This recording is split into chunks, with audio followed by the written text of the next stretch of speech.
ॐ श्रीं सर्वदेव परं करुण परं ज्योति नमः।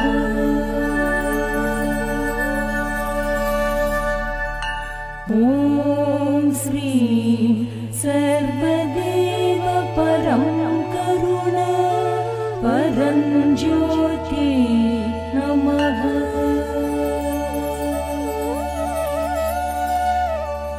ॐ श्रीं सर्वदेव परं करुण परं ज्योति नमः।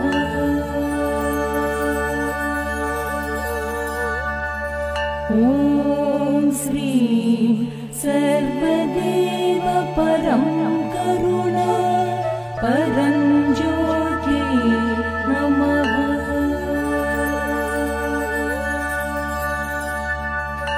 ॐ श्रीं सर्वदेव परं करुण परं ज्योति नमः।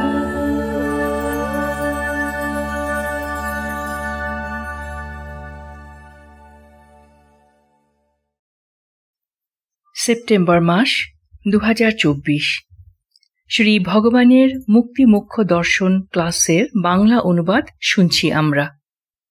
আজকে প্রথম প্রশ্ন ছিল, প্রিয় শ্রী ভগবান, নারায়ণের পূর্বে কি ছিল এবং তারও পূর্বে কি ছিল? উত্তরে শ্রী ভগবান বলেন, মানবজাতি অর্থাৎ নর সমষ্টির সমন্বয়ে নারায়ণের উৎপত্তি। নারায়ণের পূর্বে যা ছিল তা হল সৃষ্টি। এখন প্রশ্ন হল, এই বিশ্ব ব্রহ্মাণ্ড সৃষ্টির পূর্বে কি ছিল? এই প্রশ্নটি ভালোভাবে বোঝা দরকার। সৃষ্টির পূর্বে কি ছিল? পূর্বে কি ছিল অর্থাৎ এখানে সময়ের প্রশ্ন আসছে। সময় অর্থাৎ কালচক্র। কিন্তু সময়ের উৎপত্তিও সৃষ্টির সঙ্গেই হয়েছে। ঠিক সেই রকম স্থানও তৈরি হয়েছে সৃষ্টির সঙ্গে। সুতরাং সৃষ্টির পূর্বে না ছিল স্থান, না ছিল কাল। বিজ্ঞানীর ভাষায় সৃষ্টির আগে কিছুই ছিল না, স্থানও ছিল না, কালও ছিল না, সময়ও ছিল না।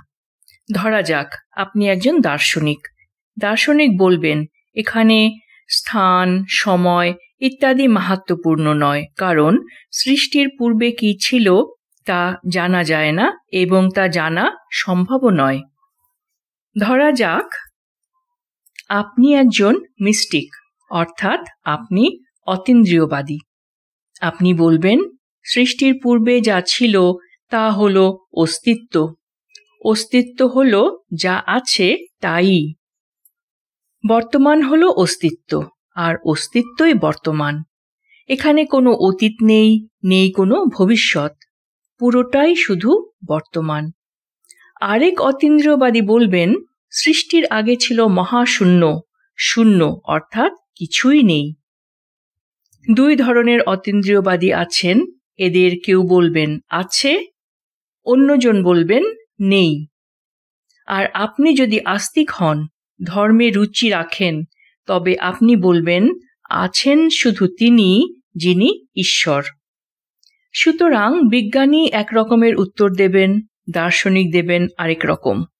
অতীন্দ্রিয়বাদীদের উত্তর দুরকম হতে পারে, আস্তিকদের উত্তর হবে আরেক রকম। আপনি কোন দিকে আছেন সেটি নির্ভর করবে আপনার ওপর। এখন ভগবত ধর্মে আমরা মনে করি সৃষ্টির পূর্বে যা ছিল তা হল অস্তিত্ব, এক্সিস্টেন্স, সৎ। বৃহৎ আমির অস্তিত্ব। এখানে আমি অর্থাৎ আমি অথবা আপনি নন, আমরা ছোট আমি, অহং দ্বারা পরস্পর থেকে বিচ্ছিন্ন এবং বিভক্ত ছোট আমি। শ্রী ভগবান এই ছোট আমির কথা বলছেন না। শ্রী ভগবান বলছেন সৃষ্টির পূর্বের অস্তিত্ব, বৃহৎ আমি, যিনি সর্বদা বিদ্যমান। এই বৃহৎ আমি স্থান এবং কালচক্রের অনেক ঊর্ধ্বে। তিনি নিত্য, সর্বদা বিদ্যমান এবং সর্বদাই বর্তমান। যাকে বিনা ইন্দ্রিয় অনুভব করা যায়।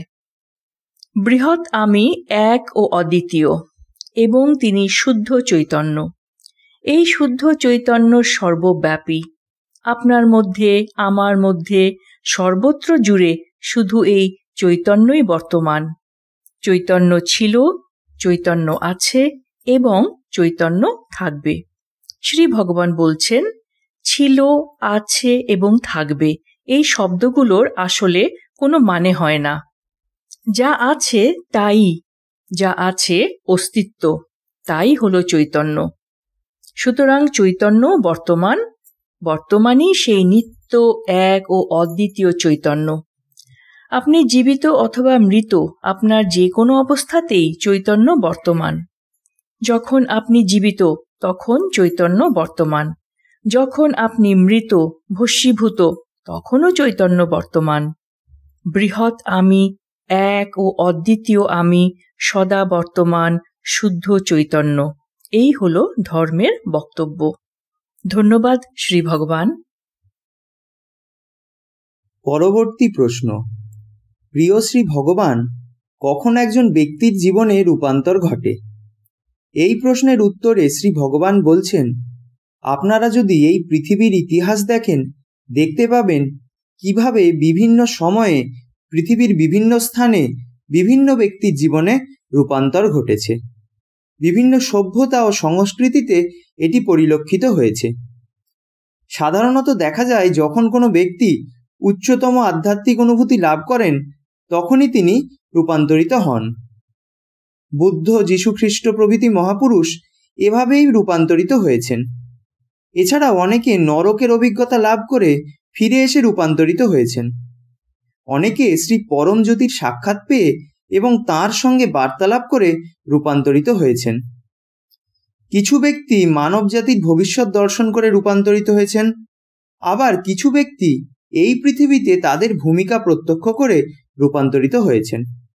উপরের যে কোনো একটি বা একাধিক বা সবকটি একসঙ্গে ঘটলে আপনারা রূপান্তরিত হতে পারবেন।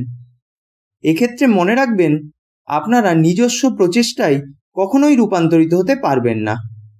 কোনো একজন ব্যক্তি যদি খুব খারাপ স্বভাবের হয়, সেও কিন্তু রূপান্তরিত হতে পারে। আবার কোনো সন্তের মতো স্বভাবের মানুষও হয়তো রূপান্তরিত হতে পারবেন না। যখন আপনি কোনো কাজ করছেন না বা হয়তো কোনো কাজ করছেন, এরকম যে কোনো অবস্থাতেই এটা হতে পারে। এই বিশ্বব্রহ্মাণ্ড সিদ্ধান্ত নেয় যে কার জীবনে রূপান্তর ঘটবে, কার জীবনে তা ঘটবে না। তবুও আমরা বলতে পারি, পূর্বে আলোচনা করা অভিজ্ঞতাগুলির মাধ্যমে আপনারা রূপান্তরিত হতে পারবেন।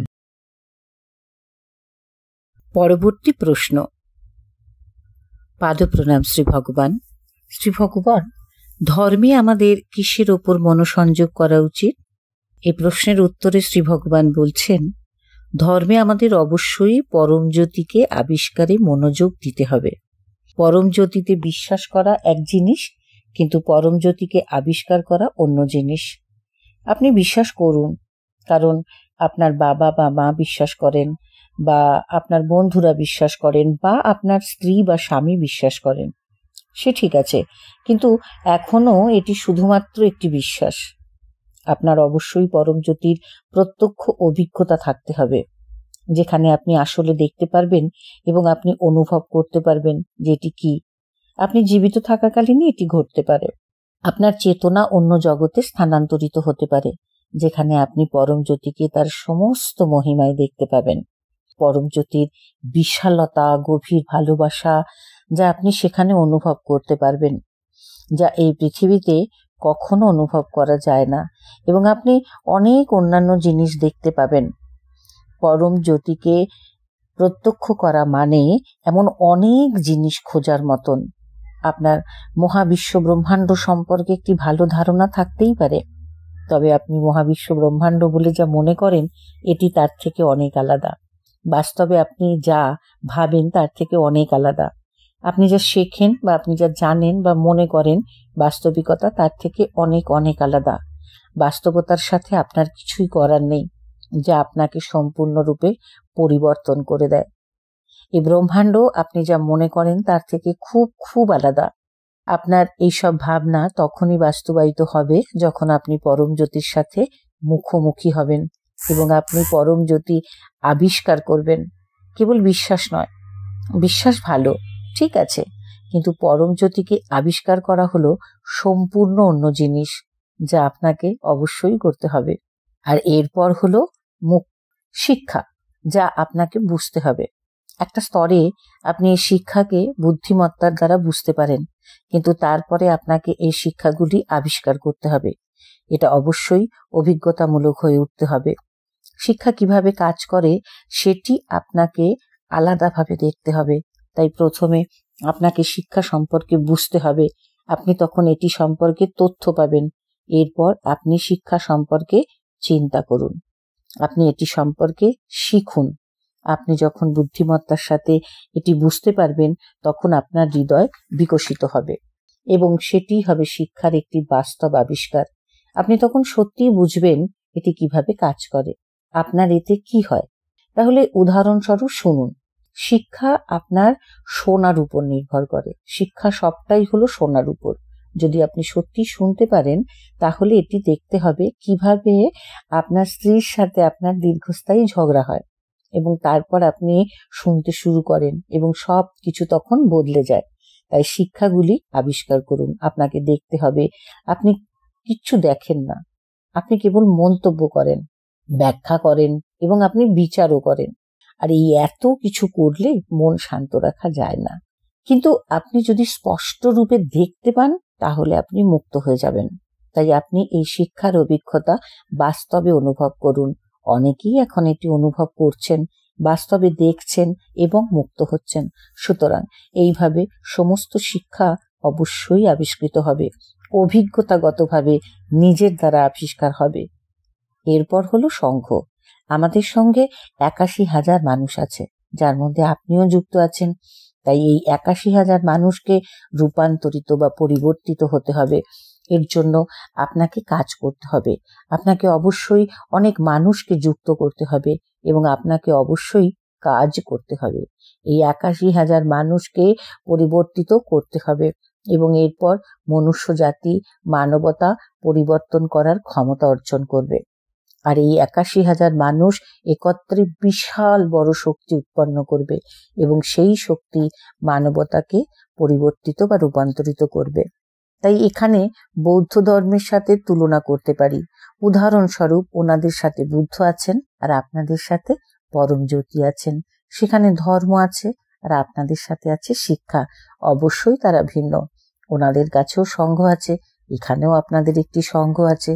তাই আপনাদের ৩টি জিনিসের প্রতি মনোসংযোগ করতে হবে: পরম জ্যোতি, শিক্ষা এবং সংঘ। ধন্যবাদ প্রিয় শ্রী ভগবান। পরের প্রশ্নে এক ভক্ত শ্রী ভগবানের কাছে জানতে চান, যে চেতনার কথা আমরা বলে থাকি সেটা আসলে কি? এর উত্তরে শ্রী ভগবান বলেন, চেতনা বলতে আমিকে বোঝায়। এখন আমাদের বুঝতে হবে এই আমির অর্থ আসলে কি। আমি মানে আমিত্ব বা আত্মকেন্দ্রিক মনোভাব বা সংকীর্ণ মনাকে বোঝায় না। এই আমি শ্রীকৃষ্ণের চেতনাকেও বোঝায় বা অন্য কোনো সাকারাত্মক চেতনাও হতে পারে। এই আমিকে কখনো ধ্বংস করা যায় না। এর অস্তিত্ব স্বর্গ, মর্ত, পাতাল, দেবলোক সর্বত্র এবং এটি অবিনশ্বর। এই চেতনার কথাই ভগবান শ্রীকৃষ্ণ গীতাতে উল্লেখ করেছেন। ধন্যবাদ শ্রী ভগবান। পরবর্তী প্রশ্ন ছিল, প্রিয় শ্রী ভগবান, কেন কিছু মানুষ পরম জ্যোতির কাছ থেকে সাহায্য পায় না? ধন্যবাদ শ্রী ভগবান। ভগবান বলছেন, মূলত পরম জ্যোতির কাছ থেকে সাহায্য পাওয়া এটা আবেগের বন্ধনের প্রশ্ন। তোমার একটি বন্ধন থাকতে হবে, তোমার একটি সম্পর্ক থাকতে হবে। তা হতে পারে একজন বাবা, একজন মা, একটি ভাই, বোন অথবা বন্ধু। তবে তোমার একটি সম্পর্ক অবশ্যই থাকতে হবে। ধরো দেশের প্রধানমন্ত্রী তোমার আত্মীয়, তুমি তার কাছে গেলে তিনি অবশ্যই তোমাকে সাহায্য করবেন। অন্যথায় তিনি তোমাকে আপ্যায়ন করতে নাও পারেন। একইভাবে তোমাকে জানতে হবে কিভাবে পরম জ্যোতি কাজ করে। শুধু যদি তুমি বলো জ্যোতি জ্যোতি জ্যোতি, তাহলে কিছুই ঘটবে না। তোমার একটি বন্ধন থাকতে হবে। সেই আলো হতে পারে তোমার বাবা মা, ভাই বোন, বন্ধু, বা এমনকি তোমার শত্রুও হতে পারে। এটা কোনো ব্যাপার না, তবে সেখানে একটা বন্ধন থাকতে অবশ্যই হবে। একটি আবেগের বন্ধন না থাকলে তুমি কিছুতেই পরম জ্যোতির কাছে কোনো সুযোগ পাবে না। তারপর তুমি যা জিজ্ঞাসা করবে তুমি তাই পাবে। বন্ধন না থাকলেও মাঝে মাঝে পরম জ্যোতি তোমাকে প্রার্থনা পূর্ণ করে দেন, এই আশায় যে পরবর্তীকালে তুমি একটি বন্ধন তৈরি করবে। তাই পরমজ্যোতি সেই বন্ধন চান। কেন পরমজ্যোতি একটি বন্ধন চান তা অন্য একটি গল্প। তোমার নিজের জন্যই তোমার একটি বন্ধন তৈরি করা প্রয়োজন। তাদের জীবনে অসাধারণ সব অলৌকিক ঘটনা ঘটে, অনেক মহান অলৌকিক ঘটনা ঘটে। অলৌকিক ঘটনা তোমার সেই বন্ধনের স্তরের উপর নির্ভর করে। এবং পরমজ্যোতি এক বিস্ময়কর সত্তা, কিন্তু তোমার সাথে তিনি শুধু মানুষের মতো আচরণ করে। তিনি তোমার সাথে সিংহ বা বাঘের মতো আচরণ করলে লাভ কি? তোমার সাথে তার মানুষের মতো আচরণই করা উচিত, তবেই তুমি তার সাথে সম্পর্ক স্থাপন করতে পারবে। তাই আমরা মানুষকে একটা বন্ধনে আবদ্ধ হতে বলি। আমরা অলৌকিক ঘটনাগুলির প্রচারে মানুষকে উৎসাহিত করতে থাকি। আমরা অনেক অলৌকিকতার কথা বলি, তাই যাতে তুমি একটি বন্ধন তৈরি করতে পারো। তুমি কারো সম্পর্কে জানবে, তারপর তার সঙ্গে একটা বন্ধন গড়ে ওঠা সম্ভব। তাই ভক্তরা অলৌকিক কাজ করতে পারে। যারা অভক্ত তাদের সিদ্ধি হতে পারে, কিন্তু তারা অলৌকিক কাজ করতে পারে না যা ভক্তরা করতে পারে। ভক্তর একটি প্রার্থনা একটা আশ্চর্যজনক অলৌকিক ঘটনাও ঘটাতে পারে। সেই জন্য তোমাকে সম্পর্ক গড়ে তোলার চেষ্টা করতে হবে। পরের প্রশ্ন, 2024-এর নবরাত্রি হোমার তাৎপর্য কি এবং এই হোমায় আম্মা ভগবান আমাদের কি কি উপহার দেবেন? উত্তরে শ্রী ভগবান বলছেন, প্রতিটি হোমায় আমরা পূর্ববর্তী হোমার সমস্ত উপহার যা ছিল তা তো দেবই, তাছাড়াও জীবনের সঙ্গে বয়ে যাওয়ার ক্ষমতা এইবার আপনারা পাবেন। এখন আপনার সাথে সমস্যা হলো আপনি জীবনের সাথে প্রবাহিত হচ্ছেন না। দেখুন, জীবন আপনাকে আকার দেয়। আপনি যেমনটা ভাবেন ঠিক সেরকমভাবে আপনি কিন্তু জীবনকে আকার দেন না, জীবনই আপনাকে আকার দেয়। আপনাকে অবশ্যই জানতে হবে জীবন আপনাকে কিভাবে গঠন করছে, দরিদ্রর দিকে নাকি রাজা হওয়ার দিকে। এবং আপনাকে অবশ্যই এটির সাথে প্রবাহিত হতে শিখতে হবে এবং এটিকে একদম ঠিক করে শিখতে হবে। এটিকে নিষ্ক্রিয়তা বা অলসতা বা নীরব থাকার সঙ্গে গুলিয়ে ফেলবেন না। ভাবুন, আপনি তরুণ এবং আপনি কোনো মেয়ে বা কোনো ছেলের প্রেমে পড়েছেন এবং আপনাকে অবশ্যই সেই ভালোবাসাকে জয় করে এবং শেষ পর্যন্ত বিয়ে করার জন্য যা যা করার দরকার তা আপনাকে করতে হবে। আপনি চুপচাপ হাতের উপর হাত রেখে বসে থাকলে কিন্তু কিছুই হবে না। এরম হতে পারে যে আপনি যাকে ভালোবাসেন সে হয়তো আপনাকে ভালোবাসে না, অথবা আপনারা দুজন দুজনকে ভালোবাসেন কিন্তু বিয়ে করতে পারছেন না। তখন আপনাকে বুঝতে হবে যে জীবন কিন্তু আপনার জন্য এটাই ঠিক করেছে। অনেক সময় এরম হয় যে দুজন দুজনকে ভালোবাসে কিন্তু বিয়ে করে উঠতে পারে না, অথবা অনেক সময় এরমও হয় যে আপনি যাকে ভালোবাসেন আপনাকে সে ভালোবাসে না। জীবন আপনাদের জন্য এটাই ঠিক করেছে, এটাই জীবনের সিদ্ধান্ত। তাই জীবনের এই সিদ্ধান্তকে মেনেই আপনাকে জীবনের সঙ্গে বয়ে চলতে হবে। ভাবুন, আপনি খুব ধনী মানুষ হতে চান, সেটার জন্য নিশ্চয়ই আপনাকে অনেক খাটনি খাটতে হবে, অনেক পরিকল্পনাও তৈরি করতে হবে। যা আপনার শেখার দরকার সেটিও আপনাকে শিখতে হবে। এগুলি সব আপনাকে চালিয়ে যেতে হবে কারণ আপনি ধনী হতে চান। কিন্তু ভাবুন, এত কিছু করার পরেও আপনি দরিদ্র হয়ে গেলেন, আপনার সব কিছু হারিয়ে গেল, কিছুই রইল না। কত লোককেই তো আমরা দেখেছি যারা খুব ওপরে উঠেছেন কিন্তু একটা ছোট্ট ভুলের জন্য তাদের সব শেষ হয়ে গেছে। কিন্তু এইরকম অবস্থায় আপনি কি করবেন? আপনি একদমই দরিদ্র হয়ে গেছেন। আগে আপনি গাড়ি করে যেতেন, এখন সেই গাড়িরই চালক আপনি। মনে মনে আপনাকে এটাই মেনে নিতে হবে। বিনা কোনো বাধা আপনি যদি জীবনের সঙ্গে বয়ে চলতে পারেন এবং জীবন আপনাকে যা দিচ্ছে বা যা শেখানোর চেষ্টা করছে সেটাকে আপনি মেনে নিতে পারেন, তাহলে জীবন আপনার জন্য অনেক সুবিধের হয়ে যাবে। আপনাকে বলতে হবে যে এখন জীবন আমাকে গাড়ির চালক হতে বলছে। আমি নাম নেব না, কিন্তু দক্ষিণ ভারতে একটি জায়গা আছে যেখানে অনেক দোকান আছে। সেই দোকানের কিছু কিছু দোকানে আপনারা দেখবেন যে যারা ক্যাশ বাক্সে বসে আছেন তারা ওই দোকানের আগের মালিক। মন্দিরে কিছু কুকর্ম করার জন্য তাদের জীবন সম্পূর্ণ উল্টে গেছে। যারা আগে কর্মচারী ছিলেন তারা এখন ওই দোকানের মালিক, এবং যারা মালিক ছিলেন তারা এখন সেই কর্মচারী যে মালিক তার কর্মচারী। যিনি আগে মালিক ছিলেন এখন কর্মচারী, তাকে এটা মেনে নিতে হবে এবং জীবনের সঙ্গে বয়ে চলতে হবে। আপনার জন্য সবচেয়ে ভালো যেটা, আপনাকে সেটাই করা উচিত।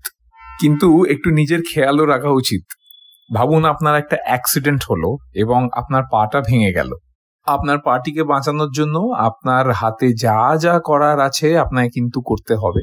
কিন্তু ভাবুন তারপরেও যদি আপনি আপনার পাটা খুইয়ে দেন, সব কিছু করার পরেও আপনার পাটা আর না থাকে, আপনাকে এটা মেনে নিতে হবে যে হ্যাঁ, এখন আর আমার একটি পা নেই, এখন একটি পায়ের ওপরেই আমাকে আমার জীবন কাটাতে হবে, এবং একটি পা থাকলে কিরম ভাবে জীবন কাটাতে হয় বা কি কি করতে হয় তা আপনাকে শেখা শুরু করতে হবে। এটিকেই বলা হয় জীবনের সঙ্গে বয়ে চলা। আপনার যে একটা পা নেই, এই ভাবনাটার সঙ্গে আপনি লড়ে যেতে পারেন নিজের সঙ্গে, কিন্তু আসল কথা এটাই যে এখন আপনার একটা পা, এটাই সত্য।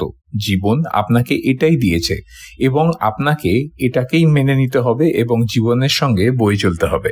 আপনি খুব দরিদ্র হতে পারতেন অথবা আপনি খুব ধনীও হতে পারতেন, জীবনে ওপর নিচ থাকবেই।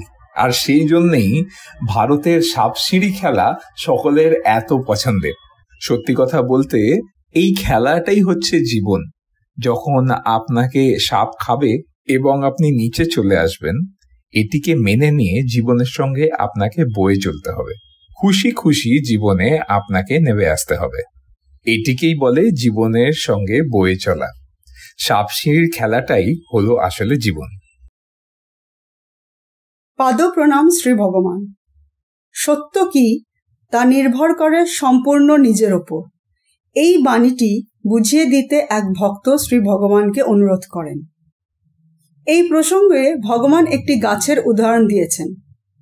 ধরো তুমি একটি গাছের দিকে তাকিয়ে আছো আর তোমার পাশেই রয়েছে একটি বড় ব্যাঙ। যদিও দৃষ্টি দুজনেরই ওই গাছের দিকে, অথচ পার্থক্য দুজনের দৃষ্টিভঙ্গিতে। এর মূল কারণ হলো দুজনের চোখের ও মস্তিষ্কের গঠন ভিন্ন ভিন্ন।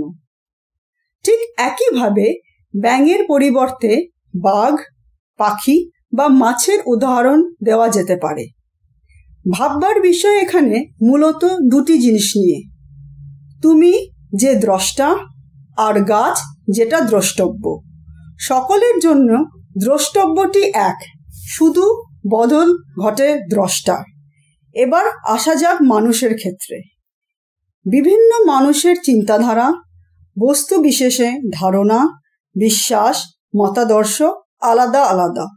তাই তাদের বিচার শক্তি ও বোধ শক্তিও স্থান, কাল, পাত্র হিসেবে ভিন্ন ভিন্ন হয়ে যায়। সত্য ঠিক তাই। যে ব্যক্তি যেমনভাবে উপলব্ধি করে তার কাছে সত্যের সংজ্ঞা সেই রূপ। আমরা অপর মানুষকে বুঝতে পারি না, কারণ আমরা আমাদের বিশ্বাস এবং ধারণার মধ্যে আবদ্ধ। পারিবারিক কলহের বা পারস্পরিক দ্বন্দ্বের এটি মূল কারণ। মানুষের সহজাত গুণ হল নিজের আধিপত্য অন্যের ওপর বিস্তার করা। মনে রাখতে হবে, প্রত্যেকের নিজ ধারণা, বিশ্বাস, মত পোষণ করার অধিকার আছে। এবার আসা যাক টিচিংয়ের প্রসঙ্গে। চরম সত্য বলে কিছু হয় না। যে মানুষ যেভাবে উপলব্ধি করে তার কাছে সত্য তাই। ঠিক যেমন কিছু মানুষ ইসলাম ধর্মে বিশ্বাসী, আবার কিছু মানুষ খ্রিস্ট ধর্ম বা বৌদ্ধ ধর্ম বা ভিন্ন কোনো ধর্মের অনুগামী হয়। নমস্কার, শ্রী আম্মা ভগবান শরণম। প্রিয় শ্রী ভগবান, আমাদের ধর্মতে যখন প্রোগ্রাম কথাটি আমরা ব্যবহার করি তখন কি আমরা নিয়তি বা ভাগ্যকে বোঝানোর জন্য ব্যবহার করছি? আমরা লক্ষ্য করেছি যে আমাদের ধর্মতে নিয়তি কথাটির খুব একটা ব্যবহার হয় না। এমনটা কেন? ধন্যবাদ প্রিয় ভগবান। আমরা সাধারণত প্রোগ্রাম শব্দটি ব্যবহার করি নিয়তি বা ভাগ্য দুটো বোঝানোর জন্যই, কারণ এটা বেশি বিজ্ঞানসম্মত। বেসিক্যালি আমরা দেখি যে আমাদের জীবন হলো কিছু প্রোগ্রামের দ্বারা নিয়ন্ত্রিত। প্রথমে আমরা বলি সেই সমস্ত প্রোগ্রামের কথা যখন মাতৃগর্ভে ভ্রূণ জন্ম নেয়, তারপর কেমন করে গর্ভাবস্থায় সময়টা কাটছে, বা জন্মের পর প্রথম 6 ঘন্টা বা 6 বছর কেমন করে কাটছে, এই সবগুলো নিয়ে আমরা বলি হচ্ছে নিয়তি। তাহলে নিয়তি সাধারণত তৈরি হলো পিতামাতার দ্বারা। এগুলো ছাড়াও কিছু আছে যা কিনা নির্ভর করে কোন সময়ে আপনার জন্ম হয়েছে, তখন গ্রহগুলোর অবস্থা কেমন ছিল, সৌরজগতের অবস্থান কেমন ছিল। সমস্ত গ্যালাক্সি আপনাকে প্রভাবিত করছে, শক্তিগুলো সব সময় পরিবর্তিত হচ্ছে। তো এই সমস্ত কিছু যখন আপনাকে প্রভাবিত করছে তখন আমরা বলি তাকে ভাগ্য, যার উপর আপনার কোনো নিয়ন্ত্রণ নেই। নিয়তি হলো কি এমন কিছু যেগুলোকে কিছুটা নিয়ন্ত্রণ করা যায় বা প্ল্যান করা যায়। অর্থাৎ ভ্রূণর সঞ্চার থেকে শুরু করে জন্ম পর্যন্ত পিতামাতা প্ল্যান করতে পারে। তো এইগুলো ছাড়াও আরও অনেক কিছু আছে, solar programming, galactic programming, universal programming, যেগুলোর উপর আমাদের নিয়ন্ত্রণ নেই। তখন হলো এটা ভাগ্য। আমরা সাধারণত এই শব্দগুলো ব্যবহার না করে প্রোগ্রাম শব্দটিকেই বেশি ব্যবহার করি। এর পরের প্রশ্ন হল, আমার প্রিয় শ্রী ভগবান, ভগবানই সর্বশক্তিমান, এই ধারণার উপরে আপনি কি কিছু জ্ঞান প্রদান করবেন? মনে হয় ভগবানকে আমি এটা বলতে শুনেছি যে ঈশ্বর বা পরম জ্যোতি সর্বশক্তিমান নয়। ধন্যবাদ আমার প্রিয় শ্রী ভগবান। এর উত্তরে শ্রী ভগবান বলেছেন যে আমি জানি না যে ঈশ্বর সম্বন্ধে আপনাদের কি ধারণা।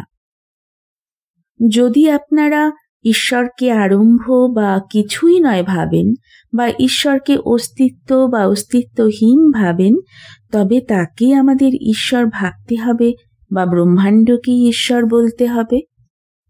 ইউনিভার্সাল ইন্টেলিজেন্স বা সার্বজনীন বুদ্ধিমত্তাকে ভগবান বা নারায়ণকে ভগবান বা যাকে আপনি ভগবান বলতে চান, যদি এদের যে কেউ সর্বশক্তিমান হতেন, তবে আমরা কি বিভিন্ন রকমের গণ্ডগোল বা সমস্যা সবসময় এই দুনিয়াতে ভোগ করতাম? আপনারা জানেন এই দুনিয়া শুরু থেকেই, অর্থাৎ সময়ের শুরু থেকেই এই দুনিয়া বিভিন্ন গণ্ডগোল বা সমস্যা নিয়েই আছে। বিভিন্ন দুঃখ কষ্ট আছে, সকলে সবসময়ই দুঃখ ভোগ করেই চলেছে, সব সময়ই কষ্টে রয়েছে। এই অবস্থায় আপনারা কিভাবে বলতে পারেন যে ঈশ্বর সর্বশক্তিমান, সর্বব্যাপী, সর্বজ্ঞ?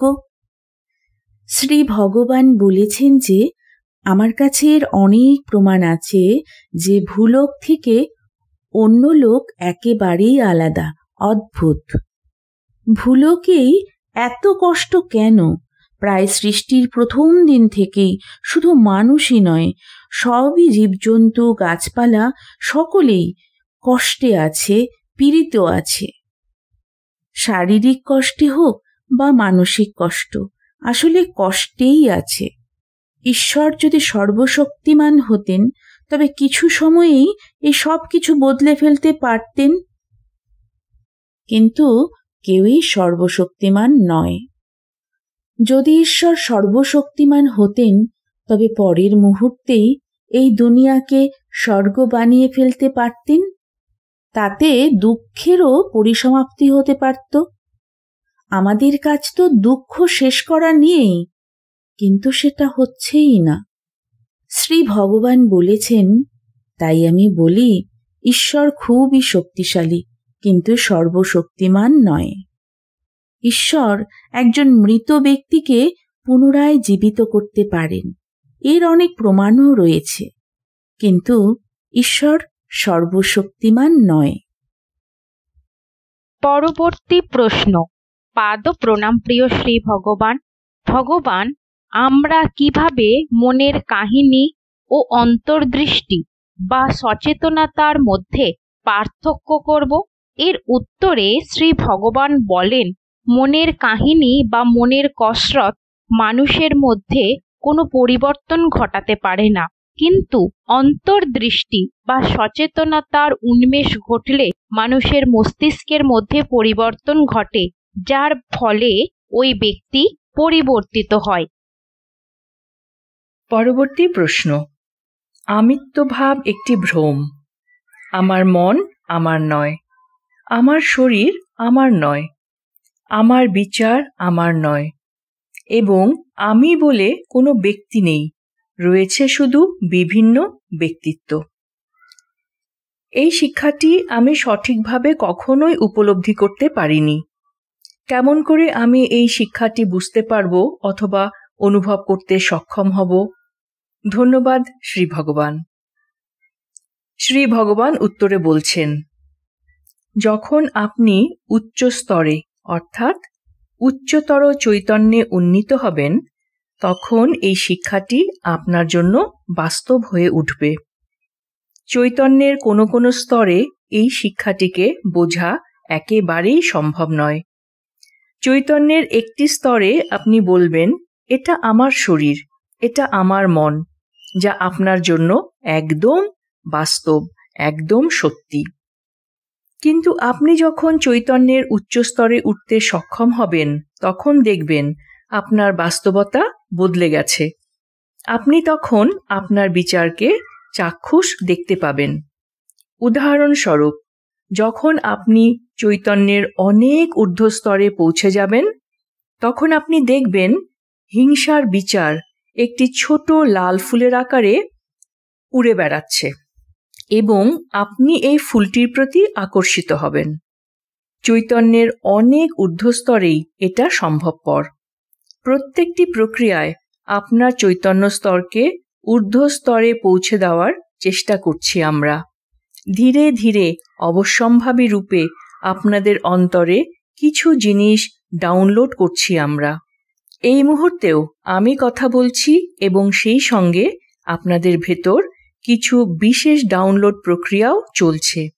আপনাদেরকে যখন উচ্চ চৈতন্য স্তরে প্রবেশ করানো হবে, তখন এই শিক্ষার প্রতিটি পংক্তি আপনার জন্য বাস্তব হয়ে উঠবে, কিন্তু এখন আপনাদেরকে তৈরি করা হচ্ছে। ধন্যবাদ শ্রী ভগবান। পরবর্তী প্রশ্ন। যদিও সমস্ত ক্ষেত্রেই শ্রী পরমজ্যোতির চৈতন্যই যীশুখ্রিস্ট, কল্কি, কৃষ্ণ, শিব বা বুদ্ধের চৈতন্যরূপে প্রকাশ পেয়েছে, এগুলির পার্থক্য কোথায়? এই প্রশ্নের উত্তরে শ্রী ভগবান বলছেন, পূর্বের প্রশ্নগুলিতে যে সমস্ত উত্তর দেওয়া হয়েছে সেগুলি অনেক ভক্তের জীবনে বাস্তবতা হয়ে উঠেছে। অনেকেই তাদের নিজস্ব ভাবনাগুলিকে দেখতে পাচ্ছেন এবং উপলব্ধি করতে পারছেন যে সেগুলি তাদের ভাবনা নয় এবং তাদের শরীর তাদের নয়। সমগ্র পৃথিবী জুড়েই অনেক ভক্ত এই অভিজ্ঞতা লাভ করছেন। আপনারাও নিজেদের জীবনে এই অভিজ্ঞতা লাভ করতে পারেন। এক্ষেত্রে মনে রাখতে হবে যে মানব সভ্যতার বিবর্তনের বিভিন্ন দশা এবং বিভিন্ন সময়, বিভিন্ন পরিস্থিতি ও বিভিন্ন প্রসঙ্গে বিভিন্ন চৈতন্যের প্রকাশ ঘটেছে। এক্ষেত্রে তৎকালীন সময়ের প্রয়োজনীয়তা গুরুত্বপূর্ণ ছিল। এবার আপনাদেরকেই বেছে নিতে হবে যে কোনটি আপনার জন্য সবথেকে ভালো। হরে রাম হরে কৃষ্ণ আন্দোলনের জন্য কৃষ্ণ চৈতন্য প্রয়োজন। সেক্ষেত্রে আপনাদের কৃষ্ণ চৈতন্য লাভ করার প্রচেষ্টা করতে হবে।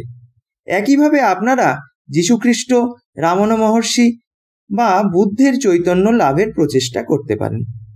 সমস্ত মানুষ একই ছাদে তৈরি নয়, প্রত্যেকেই অনন্য। আপনাদের প্রত্যেকের জীবনের মধ্য দিয়ে যে পূর্ববর্তী জন্ম কাজ করছে তা অন্যদের থেকে আলাদা। আপনাদের জীবনের পটভূমিকা অন্যদের থেকে আলাদা। এই জগৎ কোনো দুজন মানুষকে একই রকমভাবে তৈরি করে না। তাই আপনাকেই সিদ্ধান্ত নিতে হবে কোনটি আপনাদের জন্য সবথেকে উপযোগী। আপনার জীবনের প্রবণতা অনুযায়ী আপনাকে এই সিদ্ধান্ত নিতে হবে। মনে রাখতে হবে যে বিভিন্ন ক্ষেত্রে বিভিন্ন ধরনের ব্যক্তিত্ব প্রকাশ পায়। তাই যেটি গ্রহণ করা আপনার পক্ষে সবথেকে ভালো সেটিই লাভ করার প্রচেষ্টা করতে হবে। পরবর্তী প্রশ্ন। পাদ প্রণাম শ্রী ভগবান। প্রিয় শ্রী ভগবান, ঐশ্বর্য সোমা দীক্ষা প্রক্রিয়ায় অভূতপূর্ব অনুগ্রহ বর্ষণের পর ধর্মে পরবর্তী পদক্ষেপ ও কর্মসূচি কি পরিকল্পনা করা হয়েছে?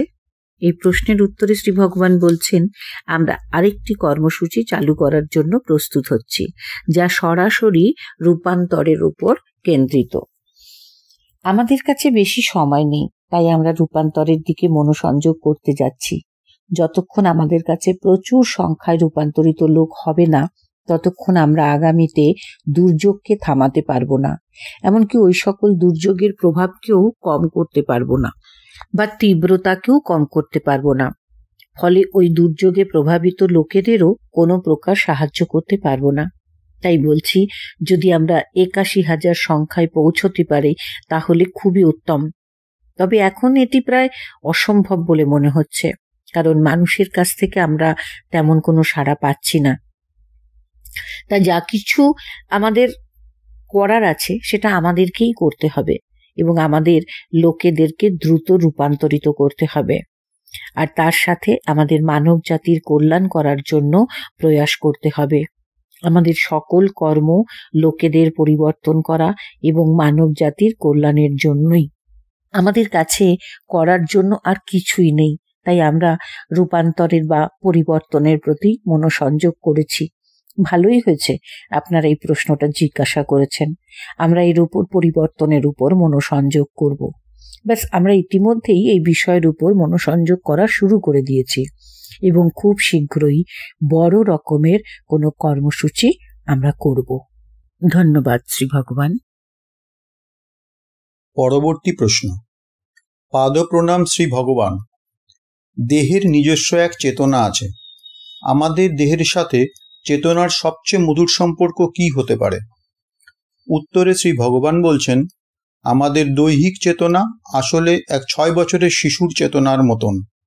আমাদের বয়স যদি ৬০ বছরও হয়, এই দৈহিক চেতনা ৬ বছরের শিশুর মতনই থাকে। তাই এই চেতনার সাথে আমাদের বন্ধুত্ব করতে হবে।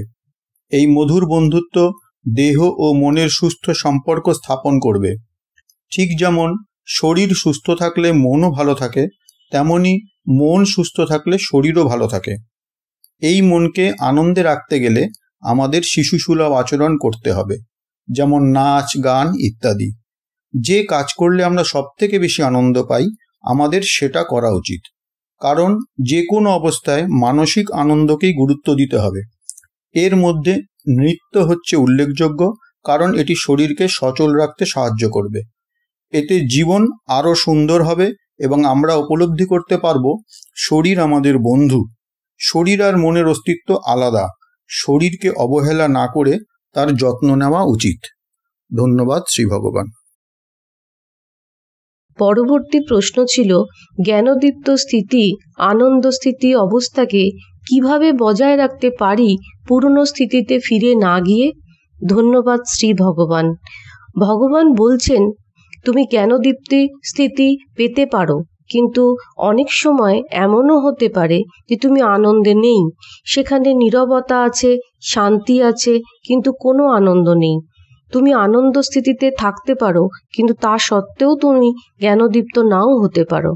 জ্ঞানদীপ্ত স্থিতি হলো অন্তরের বার্তালাপ বন্ধ হওয়া, এমনকি অন্তরের বার্তালাপ বন্ধ না হলেও তুমি আনন্দে থাকতে পারো, যেহেতু তোমার কুণ্ডলিনী জাগ্রত হয়েছে। সুতরাং তুমি বলতে পারো না যে একজন জ্ঞানদীপ্ত মানুষ সবসময় আনন্দ স্থিতিতে থাকবে। কোনো আনন্দ স্থিতিতে থাকা মানুষকে বিভিন্ন কারণে জ্ঞানদীপ্ত স্থিতিতে না থাকতেও পারে। সুতরাং জ্ঞানদীপ্ত স্থিতি আর আনন্দ স্থিতি এক নয়। পরবর্তী প্রশ্ন, চিন্তা অথবা বিচার আমাদের সুখ অথবা ব্যথার অনুভূতি প্রদান করে। এই বিষয়টি বুঝিয়ে বলার জন্য এক ভক্ত শ্রী ভগবানকে অনুরোধ করেন। শ্রী ভগবান উত্তরে বলেন, ব্যথা, দুঃখ অথবা সুখ এগুলো ভুলে যান। মনের হস্তক্ষেপ ব্যতীত সুখ অথবা দুঃখকে অনুভব করার চেষ্টা করে দেখুন তো। দুঃখের পরিস্থিতি তৈরি হয়েছে, কিন্তু আপনি সেই বিষয়ে কোনো ভাবনা অথবা বিচার করছেন না। আপনি কি দুঃখ অনুভব করবেন? মনের হস্তক্ষেপ ব্যতীত দুঃখ পাওয়া কি সম্ভব?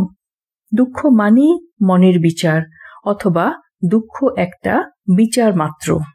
শ্রী ভগবান বলেন, সুখ এবং দুঃখ দুটোই মন থেকে উৎপন্ন চিন্তা দ্বারা নিয়ন্ত্রিত হয়। উদাহরণস্বরূপ শ্রী ভগবান বলেন, আপনি একটি কাপ জিতেছেন। এটি ভেবে আপনার সুখের অনুভূতি হচ্ছে, আমি কাপ জিতেছি। এটা কি একটা বিচার নয়? অথবা আমার এত টাকার লোকসান হয়েছে, এটা কি মনের মধ্যেকার চিন্তা নয়? আপনি মনকে বাদ দিয়ে সুখ অথবা দুঃখকে অনুভব করার চেষ্টা করে দেখুন কি হয়। দুঃখের অনুভূতি পুরোটাই মানসিক।